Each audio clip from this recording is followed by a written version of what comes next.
Alright, hello everyone, and welcome back to another episode of Star Wars Mark of Balance. My name is Mark, and today I'm going to be giving you my full, complete, all-encompassing review of Jedi Survivor. A game I was so excited for that I used PTO to take a half day of work on the Friday that it released, and I know 10-year-old me would be so proud of myself. Now I'm going to be splitting this review into spoiler and spoiler-free sections because I know the struggle of playing through a huge open-world video game and how long it can take. We all have a lot going on in our lives. We have work, we have school, so I want to give everyone the opportunity to hear my thoughts without having anything spoiled. So the front of this episode will be spoiler-free. I'll talk about the story very vaguely. I won't give anything away. I'll also talk about gameplay, customization, exploration, enemy variety, all those aspects of a video game, but I will leave some surprises for you guys because I think they do have some really cool ones that I don't want to give away and I want you guys to experience on your own. And with the spoiler section, I'll really be diving into the story, what I liked about it, what I didn't like about it, and why I didn't like certain things, and I could really dive into specific scenes or specific characters and give you guys my prediction for the next game, which I think you'll find really, really interesting, and if they do go for it, I think it would be really, really incredible. So right off the bat, I want to tell you guys that I absolutely loved this game. I put in 15 hours within the first 2 days. It was really disgusting. My eyes were killing me. My body was like, we haven't played this much of a video game in one sitting in a long time. You need to take a break. So I took a break, but it was just so much fun. It improved on everything that I wanted them to improve on from Fallen Order. I thought Fallen Order was such a great foundation. I talked about it in my top 5 Star Wars video games episode. I wanted better customization. I wanted more lightsaber stances. I wanted better traversal, better puzzles, more enemy variety, and Respawn delivered on every front. The only thing I was worried about, and worried is the complete wrong word for this, but the only thing that I was cautiously optimistic about was the story, because Fallen Order had such a fantastic story. It expanded the lore of Star Wars while also staying true to the core themes and elements of Star Wars that make us love it. It introduced so many great characters. It gave us amazing villain characters and an unexpected but satisfying ending. And that was the only thing that I was worried that maybe they wouldn't be able to live up to Fallen Order. And overall, with the story in Jedi Survivor, I really, really enjoyed this story. I don't think it is as strong as Jedi Fallen Order. I think there are some pacing issues. I do think the villain characters don't live up to the original, but this is far from a weak story. This has some great character moments. The character writing throughout is really fantastic, especially with the Mantis crew, and it connects to the High Republic, guys. I mean, come on. So I think this is a perfect segue to jump right into my spoiler-free section where I'll be talking about the story overall. So the story picks up 5 years after the end of Fallen Order. The Mantis crew have all separated. They're all following their own path. And we find Cal in this very gung-ho state of fighting the Empire, fighting the good fight. And we explore where that path takes him and maybe where he starts to question if he's doing the right thing or if what he's doing is making a difference. And Cal has a really emotional journey throughout this game. I think his interactions with all the characters are really compelling, especially the Mantis crew. I cannot stress how well written the Mantis crew are in this game. Grease plays this excellent father figure character. He has this scene with Cal that was so beautifully performed and well written. There were so many great subtleties in it, and I can't wait for you all to experience it. I think you'll know the scene when you get to it. And I go back to watch it regularly because I just love it that much. Merrin, who was such a great surprise in the first game, and though we only got a little bit of her at the end of the game, she still ended up being one of my favorite characters coming into this game. And this game only made me like her more because her lines in this game are either hilarious one-liners that always land, or really deep and endearing quotes that connected with me and the characters around her. Seer is as stoic and as wise as ever. And in this game, she's doing something very, very important that I don't want to talk about here. But again, Seer is handled very well in this game. And no surprise, BD1 is as amazing as ever. And this part is pretty hard to talk about in the spoiler-free section because there are a lot of new side characters in this game. I think there are a lot of really good ones. I think some others don't reach their full potential, but I appreciate where they wanted to go with the character. And aside from the main cast of characters that we really bond with, there are a lot of ensemble characters on the hub world of Kobo that you can go to before, after missions, and they have little side quests that you can pursue in between the big main quests, which I think was a really cool addition. I think they're all written really well. I think they all have their own quirkiness to them that actually makes them work. Like they're not too tropey to the point where it's annoying when you have to talk to them, but I think they work really well, and that's a big addition that they had for this game that I was pleasantly surprised by. I think where the characters falter in this game is in the villain roles. I think overall they're strong enough to get the story where it needs to go and where our characters need to overcome these trials.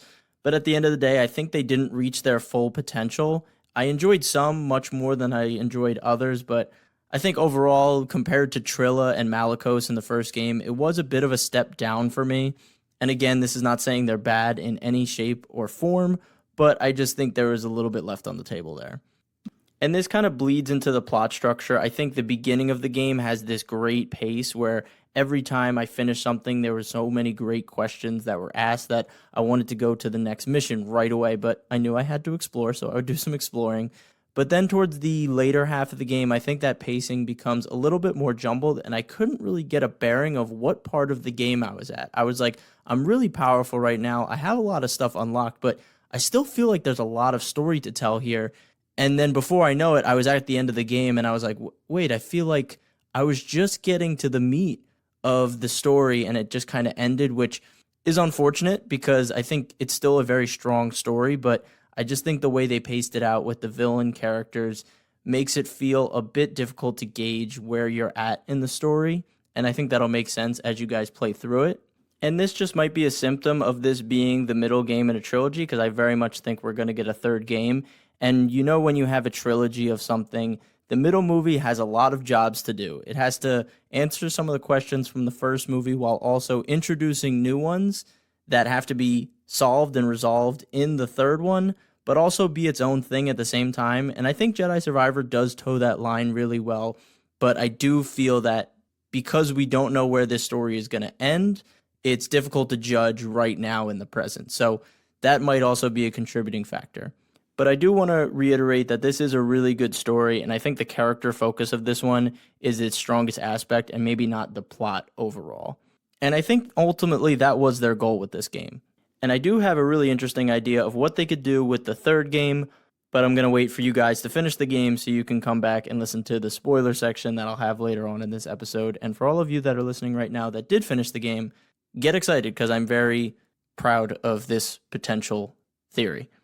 Something that I feel goes hand in hand with the story is the boss battles, and I think the boss battles don't do enough new things as compared to Fallen Order. I think they kind of play it safe. There are some really cool ones that introduce a lot of interesting gameplay mechanics, but a lot of them play it pretty safe, and that was a bit disappointing on me. That also might be on me for playing on the story mode difficulty. I maybe could have put it up one to have more difficult boss battles because, I did beat Elden Ring, so I'm pretty good at boss battles. But even if I did up the difficulty, I still think the movesets for some of these boss battles were pretty basic, where other ones, I think they tried a lot of new things that made it genuinely difficult, even on story mode, and I really like those. But again, for a sequel, I expected a bit more out of the boss battles here. And the final piece of the story that I want to talk about is, of course, the score and the music of the game, which I think captures John Williams' score and feeling so well. I think it's because they use the same instruments and the same arrangements of the instruments as they did in the original trilogy that gives some of these homeworld planet themes a really, really vintage Star Wars feel, especially on Kobo. I know I was running around and I'm like, this sounds like John Williams scored it. And that's the biggest compliment I can give anyone that is creating a Star Wars score.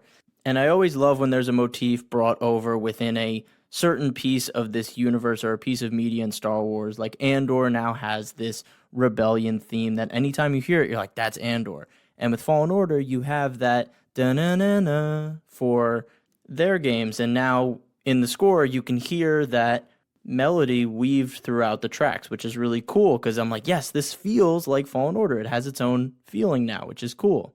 So big shout out to the music. Some of my favorites were Fields of Dusk, Campfire, A Step Too Far, The Visitor, and then there was one that was the Force theme, but it was using angelic voices to sing it, and I can't find it. I listened to the whole score. I couldn't find it. Maybe I missed it while I was at work. But it was this really cool rendition of the Force theme that I do want to find and get to you guys. But those tracks that I just mentioned are some of my favorite off the album, if you wanted to just dive into those specific ones, because the entire album is about 4 hours long. So the next big piece of the game I want to talk about is, of course, the combat. And the best compliment I can give the combat is that every time I finished an encounter, I was already looking forward to the next one, because the lightsaber combat in this game is definitely the best lightsaber combat we've gotten in a Star Wars game, hands down. The addition of all the different lightsaber stances was a lot of fun to experiment with. I mostly ran with the single hand and the two hand lightsaber stances, and those got me through the entire game, but I did try and switch it up once in a while. But I really enjoyed the feel of those two stances, especially because the single blade did a little more damage, and then the dual blade was better for one-on-one combat, and those kind of gameplay decisions were fun to make on the fly, switching between 1 to 2, and it was really seamless, which was really impressive in the heat of combat. Do I think the lightsaber stances are as deep as they possibly could have been? No, but you are getting 5 of them, and they all are very serviceable if you wanted to try each of them out, even later in the game. But the best thing they did with the lightsaber is they added dismemberment, and I cannot tell you the wonders that it did to the feel of the lightsaber combat. When you're cutting through enemies and you take an arm off or you take a leg off just in the middle of battle, you're like, yes, this is a lightsaber. This is a hot blade of plasma that should be able to cut through things, which in the first game, the combat felt good, but again, it felt like you were kind of hitting people with a glowing baseball bat because there was no dismemberment. And it's not because I'm a masochist. I know that it sounds like, oh, I need to see blood, carnage, but no, it does add to the feeling of the lightsaber. So yes, dismemberment is here, and it feels great when you pull off a move and you see an arm go flying and you take out an enemy in a perfect parry. It's just so satisfying. As I mentioned earlier, there is some companion gameplay where you're fighting alongside one of the main characters, and in these cases, it is fun, it is cool to have the banter between the characters, but is a very, very small portion of the game and not as robust as I thought it would be, but in some encounters it did really come in handy, so I do just want to flag it and say that it would be cool to see that system built out a bit more. But for the first go, it is fun. As for Cal's Force abilities, you do have a large arsenal of them, and by the end of the game, you are really powerful, maybe too powerful, but it is a video game, so you have that suspension of disbelief, and it is ultimately fun, so being powerful is fun, but it does kind of toe the line at the end where you're like, this is kind of getting a little Force Unleashed-ish, while also trying to be a canon story. But again, it's a video game, that's what we want to see. But I think the Force abilities are really cool in this game because I found myself using the environment a lot more with the Force abilities. There were times when I didn't think I could do something with the Force, and I tried it in the middle of a combat, and it worked out really well, and I was like, oh wait, I can use Force Grip on a shield of a dead Imperial soldier and use it as a shield and then throw it at people? I don't remember doing that in the last game, but in this game, kind of anything goes with the Force abilities, so that's really cool. And, you know, to be honest, like, when someone's just standing on the edge and you just force push them off, there's just nothing better. There's really just nothing better. As for enemy variety, the big new faction in this game is the Bedlam Raiders and the droids, the reprogrammed droids that we saw in the gameplay trailers. And the droids are so fun to play against because not only is there a large arsenal of them, they also take that dismemberment idea and take it to the nth degree, because when you're in the middle of combat and you slice a droid perfectly down the middle and they slice in half and they fall apart, it's so satisfying. And in the last game, you could really only do that with the K2SO droids, but in this one, there's so many more droids to do that to, so that's a really great piece of the combat here, and it's just nostalgic to fight against battle droids or super battle droids, which again are so tough in this game. It's like with every game, they make the super battle droids the most ridiculous enemy type. In Republic Commando, they're essentially impossible if you don't have like 16 grenades. And in this game, they're, you know, a little bit easier, but again, they aren't like a pushover. And when you do have like 2 or 3 of them, you're like, oh damn, this is a lot of fighting. But there are commando droids, there's some other droids that I don't want to give away, but really, really cool additions. And I just loved that they were a faction that you could fight against from the beginning to the end of the game. So love the addition of the droids, and they're written just like the Clone Wars droids. So they have this really funny banter with the Bedlam Raiders, and that's really fun to just listen to before you're going into combat. You hear them talking, and before you go in guns blazing, you're like, I'm going to hear what they're talking about. And it is really funny most of the time. To answer your question, yes, you still kill swaths of fauna and species across the planets that you play through in this game. That part of the combat system never really interested me. I didn't really love it in Fallen Order. It's not any better in this one. There are some new species, and then there's some iconic species that make an appearance in this game, and those fights are fun, but in this series, the fauna and animal fights for me aren't my favorite part of the combat. I just kind of get through that part to get to the Empire or the Bedlam Raiders, but it is very prevalent in this game as well. But I don't think they do that many new things with it.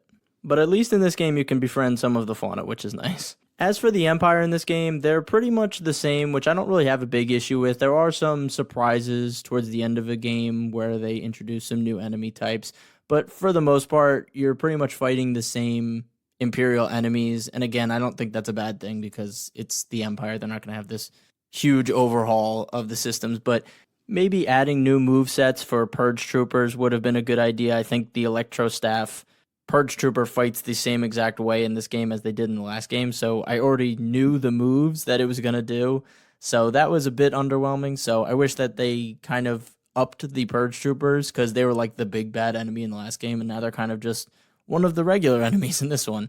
But overall, I do think the enemy variety in this game is really fun. I think they pair up enemies well so that the encounters feel fresh and new throughout the game. As I said a bit earlier with the Force abilities, I think by the end of the game, you get really powerful, and they have to be a little less creative with how they pair up enemies towards the end. This isn't a spoiler, and I'm going to be very vague here, but there is an encounter towards the end of the game where they just kind of throw waves at you, and it's kind of lazy from a gameplay perspective. Like, wave 1 comes in, door opens, another wave comes in, door opens, another wave comes in. Like, it would have been cooler if a wave came in from one door, and then in the middle of one wave, a door like blows up behind you, and then another wave kind of corners you. I think that would have been more interesting than them all just funneling through the same 2 doors. And I think that was just a result of you being super powerful at the end of the game. They kind of were like, how can we really do this? So they're just like, here, just take all of these enemies. So I think towards the end, it became more of an issue, but there is a sweet spot in the first 35 hours where it's really good. So now I want to move on broadly to gameplay, and I think everyone who has played the game or has been online in the past 2 weeks has seen that there have been a lot of performance issues with this game. I am so lucky to have played it on PS5 with no issues other than just frame rate drops. I didn't have any crashes, as my roommate did, which really sucks, but the frame rate drops do suck because you put it on performance mode to get up to 60 FPS, and I think the game only really runs 60 FPS in smaller rooms. And that was unfortunate because this was a next-gen exclusive game, I think. But again, this is EA, and it's EA Star Wars, so we know that the games aren't going to come out in perfect states. They never have, and, maybe one day they will, who knows. But what's really frustrating is when you play games like Elden Ring or Horizon Forbidden West, where they're even bigger worlds and they're even denser worlds, and they run perfectly at 60 FPS, and then Survivor comes out, and even small sections of the open world are running less than 60 FPS. It's just discouraging, and I know it's an EA problem. It's not a Respawn problem, I don't think. And I just hope by the next game that they just figure it out, because performance at this point for a fully next-gen game should not be this bad at some points. And one of the main cantina areas that you have in this game, I still have issues going through some of the doors. Like, the doors won't open until the rendering happens on the other side of the door. So I'll stand next to a door and it'll sit there, and then it'll finally open, and you'll still see the pop in and the texture pop in when the door opens, and you're like, this isn't like fully complete. I mean, come on, guys. So that is a bit annoying. So I do want to acknowledge that the performance isn't where it should be in this game, and definitely not the standard of a next-gen title, even though some of the scenes look beautiful, but usually you're standing still or you're in a smaller section of the world. But what's really funny is that the very scripted set-piece moments run beautifully, and some of them are really intense and over the top, and it's surprising that those moments there are no frame rate drops, and maybe because they super optimize those because they're like, this has to look good or we're screwed. So luckily the big moments are good. So aside from the combat gameplay, I think the traversal in this game is a lot more fun than in Fallen Order. They add a lot more elements to the traversal, and I think it all flows together really well. It's one of those games where you don't ever have to touch the ground, and you can go from place to place, and it feels just so satisfying when you get everything right. And then in some moments, you do something with combining all the elements of the traversal, and you get to a spot and you're like, was I supposed to get here by doing all that? Or did I do that myself? Which is like the best compliment you can give for traversal, because traversal shouldn't feel like you're running on a linear path. It should feel like you're kind of figuring it out, like, oh, I want to go there, so I'm going to do this, this, this. And that happened a couple times. So the traversal is definitely better in this game, even though I'm not a fan of like the whole backtracking gameplay and running up to a door and it says door's locked. You have to do this very roundabout way just to get back to this door. There is something to say that this is a lot more bearable in this game for me.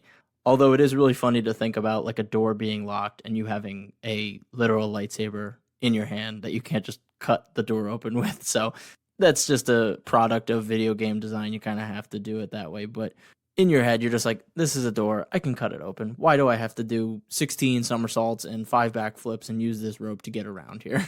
There is one traversal tool that you get towards the end of the game that is really dumb. Like, I got it, and you're going to know exactly what I'm talking about when you play through and you get to this point. I got it, and I was like, what do you mean I couldn't do this before? Why was this a discovery of traversal? Really stupid, and I think you're going to also hate it when you get there, and I don't think they planned that one out very well. The last piece of traversal that kind of ties into the greater gameplay of exploration is the planets, and I don't want to give away how many planets there are and what the planets are themselves, but I do want to say that the planets feel a little bit smaller in scope than in Fallen Order, which is really surprising because you would expect the planets to be bigger and wider in scope because it's next gen. Of course, Kobo, the main home world that you're gonna spend most of your time on, is enormous. Like, it is really, really big, and I'm still discovering pieces of it, and I'm sure I'm only 50% done, I think, at the end game, which is crazy to say. And there is another planet that's pretty huge as well, and this is all hard to talk about without spoiling anything, but this is just to say that I think Fallen Order had a better breadth of worlds compared to Survivor, but that might also just play into the plot itself here. It's a very much more focused plot and then less on an adventure type of game like the first one was. So I think that kind of plays into it, but at the end of the day, I'd rather have like 4 different planets that are smaller than one huge world like Kobo. And I think, a lot of people might share that thought as well. So just had to point that out, that exploration in this game, planets-wise, is a bit smaller, I think, overall than in Fallen Order, but the exploration itself is a lot more rewarding than Fallen Order because the customization and the things you find while exploring is so much more satisfying than just getting an onslaught of different ponchos in Fallen Order. In this game, you get different lightsaber pieces, different blaster pieces, different pants, different jackets, different shirts, different hair, different facial hair. It's so robust in the customization, and the lightsaber customization in this game is just like bar none one of the most impressive UIs and most satisfying things to do. The UI is so smooth when you're going through the different pieces of the lightsaber and flipping between all of the different hilts and all the different emitters. And then there's all these different colors and different materials. And I ran this beautiful white lightsaber with like rose gold accents with the indigo blade throughout most of the game, but now I'm running like a matte black saber with a magenta blade and like rose gold accents on it. It's so fun, and I know there's more lightsaber pieces out there to find, and just really, really beautiful. As for the outfits for Cal, I kind of stuck to like 1 or 2 outfits. There's probably a lot more out there that I haven't found yet. But most of the other designs didn't really hit me, for Cal at least. I kind of based my Cal on what I think he would wear instead of like making it a very personalized customization, if that makes sense. Because like if it was a game where I made my character what he looked like from the start, then I would probably customize him more. But since I feel like I know Cal as a character and I feel like I know what he would want to wear at this point after what he's going through, I just kind of went with what the canon of what he'd look like. So I know people put like mullets and conquistador mustaches on Cal, and I was just like, that doesn't really feel like Cal for me. But you guys go nuts. I kind of kept it pretty conservative on Cal, and I overall I do like the customization of the outfits, but I do think there's room for some more, but we'll see. I think there's a lot more I can find. So those are my overall spoiler-free thoughts on Jedi Survivor. Hopefully none of that spoiled it for you guys. I thought I kept it pretty clean, but if it did, don't be afraid to DM me and tell me how much of a horrible person I am. I love playing this game. I still love playing this game. I'm excited to continue playing this game. And while it's not perfect, this is exactly what a sequel needs to do. Needs to elevate everything that made the first game good and make it 10 times better. And when it comes to combat, traversal, customization, Jedi Survivor does that. The story, while I don't think it's as strong as Jedi Fallen Order, I still absolutely love the character focus of it. I think the plot is a bit jumbled towards the end, but the beginning intrigue around the High Republic and the more you learn about what's going on and the mysteries you start to uncover and some of the big moments, big surprises in this game are really worth it, and it goes to some really exciting and emotional places, and I can't wait for you guys to experience it all and come back and listen to my spoiler section of this review, and also just reaching out to me to discuss what you thought of the game overall. I'm actually going to be cutting this episode off right here. Based on your guys' feedback, you wanted me to split it up into a spoiler-free episode and a spoiler episode, so this is the end of this episode. I know in the beginning I said I would be kind of splitting it into two sections of the same episode, but scratch that. We're going to go forward with this new plan. So as always, thank you guys so much for listening. Follow me on Instagram at @star_wars_mark of balance. Give this podcast a review if you've really enjoyed it. That helps a lot, so would really appreciate that. And yeah, stay safe, stay healthy, and may the Force be with you. Peace.